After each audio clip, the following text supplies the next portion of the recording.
আমাদের শ্রী শ্রী ঠাকুর অনুকূলচন্দ্র বলেছেন, অর্থ, মান, যশ ইত্যাদি পাওয়ার আশায় আমাকে ঠাকুর সাজিয়ে ভক্ত হইও না, সাবধান হোক, ঠকবে। তোমার ঠাকুরত্ব না জাগিলে কেহ তোমার কেন্দ্র নয়, ঠাকুর নয়। ফাঁকি দিলে পেতে হবে তা।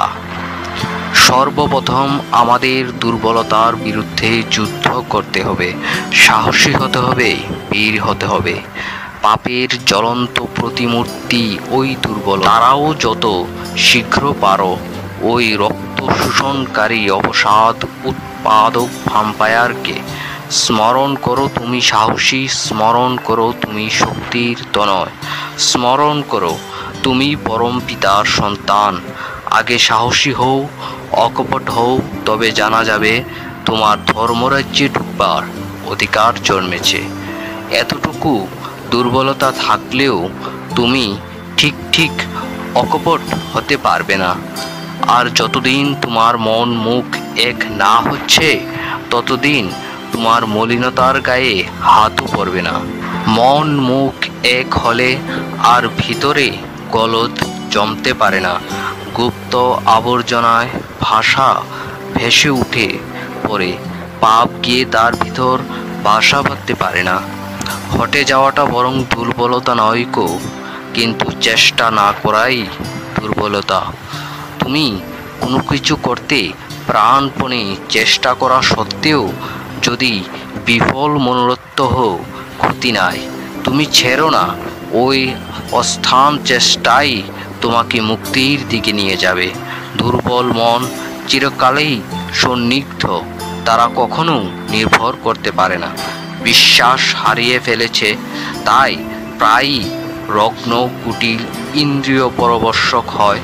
তাদের নিকট সারাটা জীবনই জ্বালাময়, শেষে অশান্তিতে সুখ দুঃখ ডুবে যায়। কি দুঃখ কি সুখ বলতে পারে না, বললে হয়তো বলে বেশ, তাও অশান্তি। অবসাদের জীবন ক্ষয় হয়ে যায়।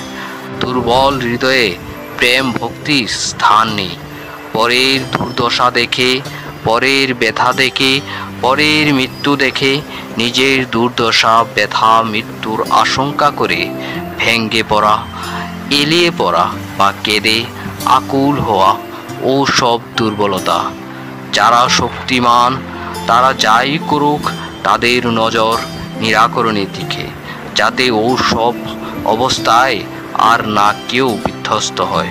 প্রেমের সহিত তারাই উপায় চিন্তা করা।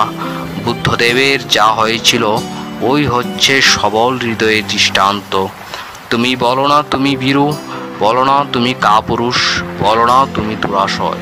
পিতার দিকে নজর করো, আবেগ ভরে বলো, ওগো আমি তোমারই সন্তান। আমার আর জড়তা নেই, আর দুর্বলতা নেই, আমি আর কাপুরুষ নয়। আমি আর তোমাকে ভুলে নরকের দিকে ছুটে যাব না, আর তোমার জ্যোতির দিকে পিছন ফিরে অন্ধকার অন্ধকার বলে চিৎকার। অনুতাপ করো, কিন্তু স্মরণ রেখো যেন পুনরায় অনুতপ্ত না হয়। যখন তোমার কুকর্মের জন্য তুমি অনুতপ্ত হবে তখনই পরম পিতা তোমাকে ক্ষমা করবেন।